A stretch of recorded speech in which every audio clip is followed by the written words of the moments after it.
NCP এখন কেন এই স্বাধীনতা, সার্বভৌমত্ব এবং মানচিত্র বিরোধী শক্তি জামাত ইসলামের সাথে হাত মিলালো? কি লোভে? মানে তাদের কি এমন প্রয়োজন ছিল? জামাত ইসলাম নির্বাচন করার টাকা দিবে এই জন্য? তাদের কি টাকার অভাব ছিল? 18 মাসে কি পরিমাণ তদবির বাণিজ্য করেছে, কি পরিমাণ মালপানি কামিয়েছে, এটা কি মানুষ ভুলে গিয়েছে? 18 মাসের সেই দৃশ্যগুলো এখনো পর্যন্ত চোখের সামনে ভাসে।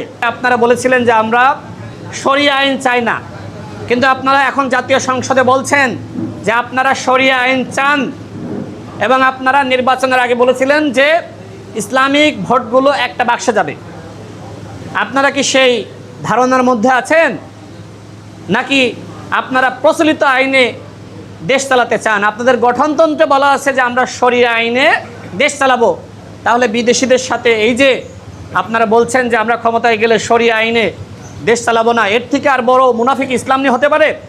আজকে বাংলাদেশের জনগণের সাথে ইসলাম নিয়ে মুনাফিকি করছে জামাত ইসলাম, এবং দুঃখ লাগছে আমাদের তরুণ বন্ধুদের দল এনসিপি, তারা বলছে যে আমরা মধ্যপন্থী রাজনীতি করতে চাই। তারা একসময় জামাত ইসলাম নিয়ে মন্তব্য করেছিল যে জামাত ইসলাম দেশের স্বাধীনতা, সার্বভৌমত্ব এবং মানচিত্র বিরোধী শক্তি। তাহলে এনসিপি এখন কেন এই স্বাধীনতা, সার্বভৌমত্ব এবং মানচিত্র বিরোধী শক্তি জামাত ইসলামের সাথে হাত মিলালো? কি লোভে? মানে তাদের কি এমন প্রয়োজন ছিল? জামাত ইসলাম নির্বাচন করার টাকা দিবে এই জন্য? তাদের কি টাকার অভাব ছিল? 18 মাসে কি পরিমাণ তদবির বাণিজ্য করেছে, কি পরিমাণ মালপানি কামিয়েছে, এটা কি মানুষ ভুলে গিয়েছে? 18 মাসের সেই দৃশ্যগুলো এখনো পর্যন্ত চোখের সামনে ভাসে।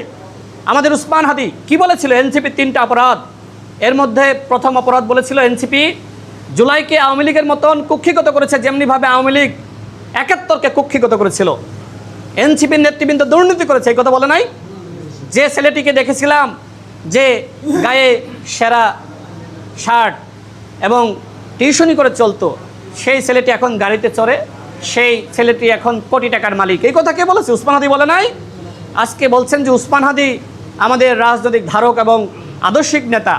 তাহলে উসমান হাদি এনসিপি সম্পর্কে যে এই কথাগুলো বলে গেল যে এনসিপি বাংলাদেশে দুর্নীতি করেছে, যতক্ষণ না পর্যন্ত এনসিপি উসমান হাদির বক্তব্যে সঠিক ব্যাখ্যা দিতে পারবে, ততক্ষণ পর্যন্ত বাংলাদেশের জনগণ এনসিপির নতুন বন্দোবস্তের রাজনীতি গ্রহণ করবে না।